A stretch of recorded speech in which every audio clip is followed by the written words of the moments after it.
They told you something was wrong with you. They said it quietly at first, in the way your mother looked at you when you chose to stay home, in the way your friends stopped inviting you after you declined too many times, in the way a therapist once circled the word isolation on a notepad like it was a symptom to be treated. You absorbed it. You internalized it.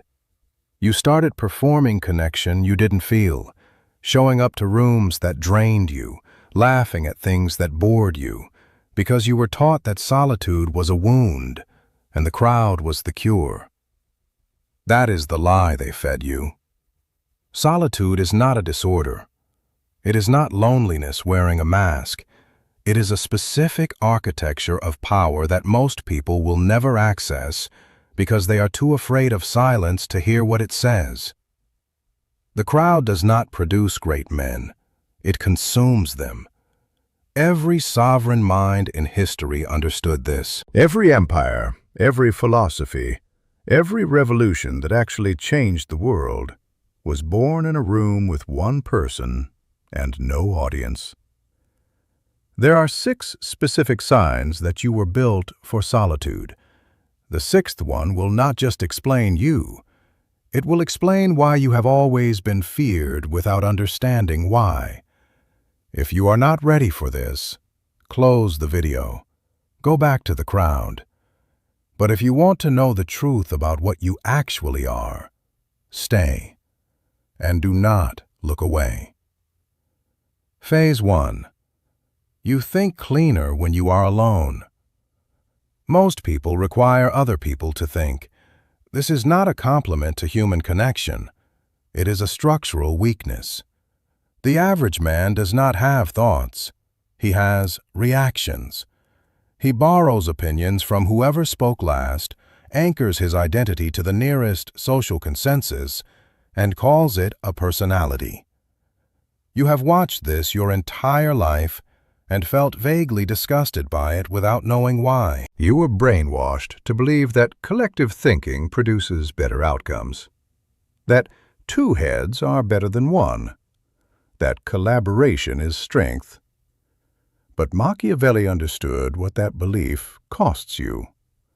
In The Prince, he wrote, "It is better to be feared than loved, if you cannot be both." This was not cruelty. It was clarity. The man who needs love from the crowd will always dilute his thinking to keep it. The man who operates from solitude owes nothing to consensus, and therefore thinks in straight lines. Psychologically, this is known as de-individuation, a concept studied extensively by social psychologist Philip Zimbardo. When people are embedded in groups, they lose the capacity for individual moral reasoning. The group becomes the brain. The individual becomes the echo. You were never comfortable being an echo. Cosimo de' Medici, the architect of Renaissance Florence, made his most decisive political and financial moves in private consultation with almost no one. While his rivals were building consensus in councils, he was building leverage in silence. By the time they understood what he had done, it was already permanent. Your instruction: next time you face a significant decision, do not discuss it, not with a friend, not with a partner. Sit alone with a blank page and write the decision out as if explaining it to an enemy who will look for every flaw. If it holds, execute it. If it doesn't, rebuild it alone until it does. Because the next sign goes deeper, and it explains why your silence in a room changes the room. Phase 2. Your presence is felt most when you say nothing. You have been in conversations where you spoke least but were heard most, where you held silence and watched it make other people uncomfortable enough to expose themselves. You did not plan this. It is not a technique you learned. It is a natural consequence of a mind that does not need external validation to feel solid. The average man feels silence because silence terrifies him. It reminds him that he has no interior life worth sitting with. So he talks. He performs. He fills every gap with noise, and in doing so, hands his power to whoever is willing to say nothing. Robert Greene identified this in the 48 Laws of Power. Law 4. Always say less than necessary. When you are trying to impress people with words, the more you say, the more common you appear. The man who speaks precisely, rarely, and only when the timing serves him, is not cold. He is surgical. The crowd mistakes this for arrogance. It is actually discipline. Joe Navarro, former FBI agent and behavioral analyst, documented extensively how nonverbal authority, stillness, controlled eye contact, deliberate pacing, registers in the human nervous system as dominance before a single word is spoken. You have been doing this instinctively. It is not a social deficit. It is a weapon you carry without knowing it. Napoleon understood this. His silences in council meetings were legendary. Officers would speak at length, fill the air with strategy, and Napoleon would sit, watch, say nothing, and then, in 2 sentences, dismantle or approve everything. His silence was not passivity, it was compression. It was the pressure that preceded the strike. Your instruction. In your next high-stakes conversation, ask one question and then stop. Do not follow up. Do not soften. Hold eye contact. Let the silence sit for a full 5 seconds. What the other person says to fill that silence will tell you everything you need to know about them. Because the next phase will explain why you have always been difficult to manipulate, and why that made you a target. Phase 3. You cannot be controlled through belonging. The primary mechanism of social control is belonging. Join this group, adopt this identity, perform loyalty. In return, you receive inclusion, and inclusion feels like safety. This is how families control children, how ideologies control adults, and how institutions control individuals.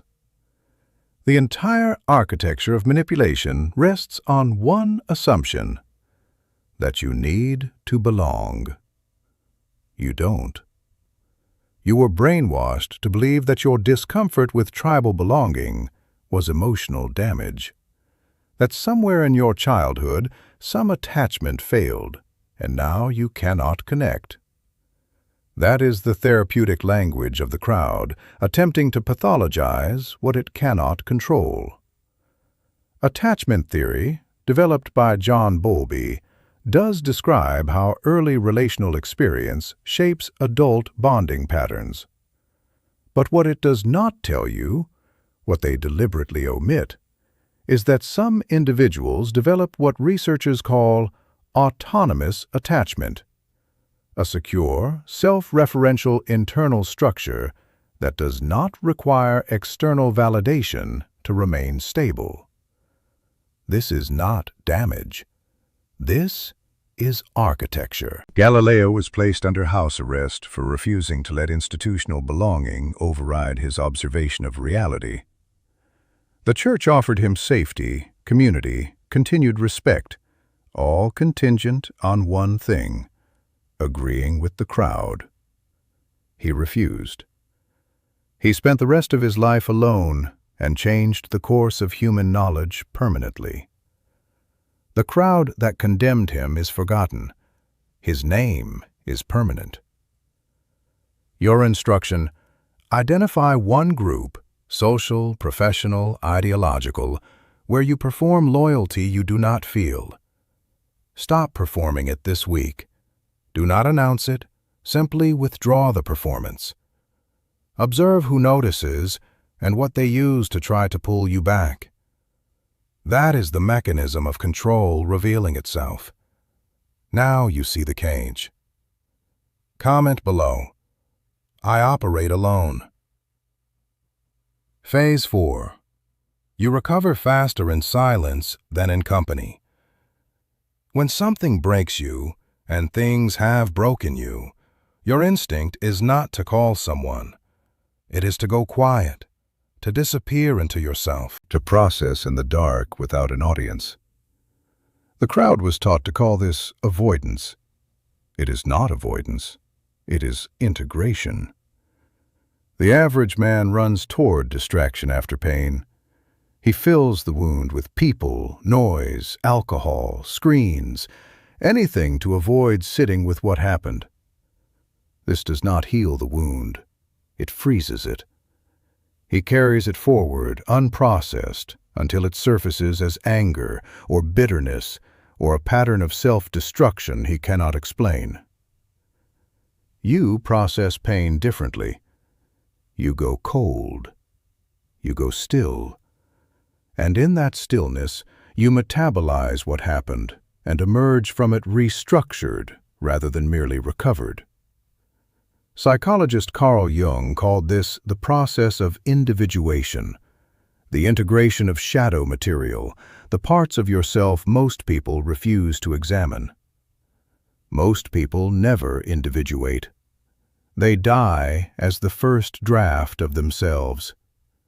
You rewrite.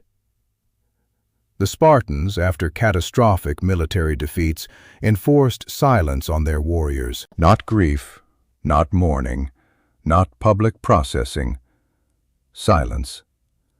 They believed that a man who could sit with loss without collapsing was a man who could fight again.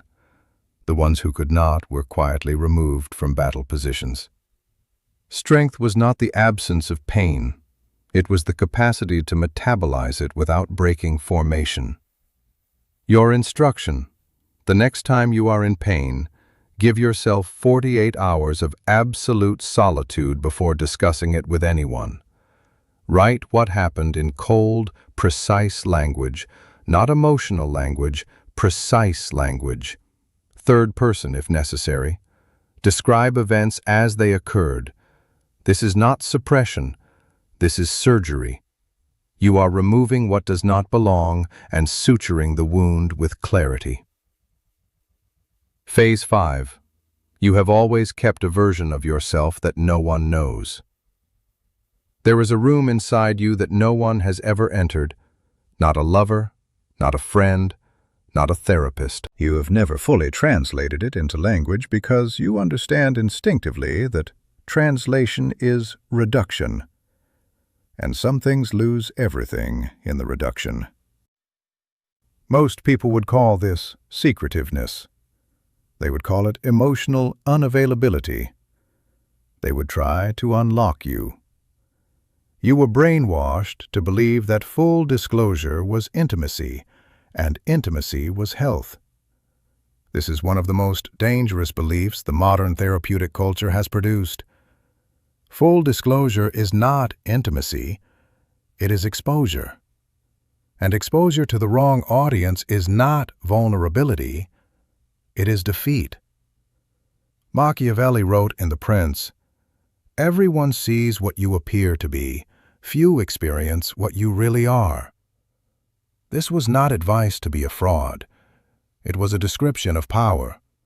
The man whose interior is fully mapped by the people around him is the man who can be anticipated, managed, and ultimately controlled.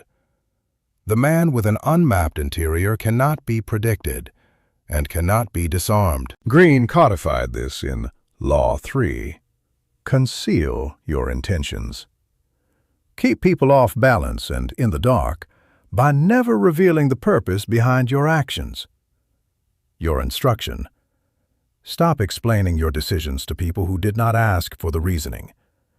When someone questions a choice you have made, look at them steadily and say, "I've considered it." Nothing more. You owe no one the architecture of your mind. Phase 6. You were never afraid of the void. You were afraid of what it would reveal. This is the one. This is why you stayed. The void is not emptiness. It is the state beneath performance, beneath the social role, beneath the identity constructed from the approval of others, beneath the noise that most people use to avoid ever confronting what they actually are. Most people cannot sit in the void for 60 seconds without reaching for a phone, a conversation, a distraction. Not because the void is terrifying. Because they sense, correctly, that what they find there will require them to change everything. You have sat in the void. You have sat there for hours, days, perhaps years. And what you found was not nothing. What you found was a cold, clear, relentlessly honest appraisal of reality, a signal without interference. The crowd calls this depression. The sovereign calls it clarity. This is what Carl Jung described as confronting the self, not the ego, not the performed personality, but the actual structure beneath it. Most people will spend their entire lives avoiding this confrontation. You cannot avoid it because solitude always brings you back to it. This is not a curse. This is the exact mechanism by which extraordinary individuals are forged. You are still here. Good. The fragile ones already left 3 phases ago. This path is not romantic. Do not let the framing of power seduce you into forgetting what it costs. The wolf does not run with the sheep. That is true. But the wolf also does not run with anything. He moves alone across the snow, and the snow does not care about him, and he does not care about the snow. That is the trade. Machiavelli wrote The Prince alone, in exile, after being stripped of every position he had built, tortured, and discarded by the city he had served for 14 years. He wrote it in a farmhouse with nothing, no platform, no audience, no guarantee that anyone would read it. He wrote it because his mind was still sovereign even when everything else had been taken. 500 years later, you are here. The men who tortured him are nameless. You will be misunderstood. You will be called cold, distant, arrogant, unavailable. People who cannot enter the room inside you will decide the room does not exist. Let them. The fortress is not less real because those outside it cannot imagine the interior. This freedom is cold, but it is the only freedom that is truly yours. You made it to the end. That is not an accident. The average viewer is gone by minute 4. You are not average. You have never been average. That is precisely the problem everyone else has had with you.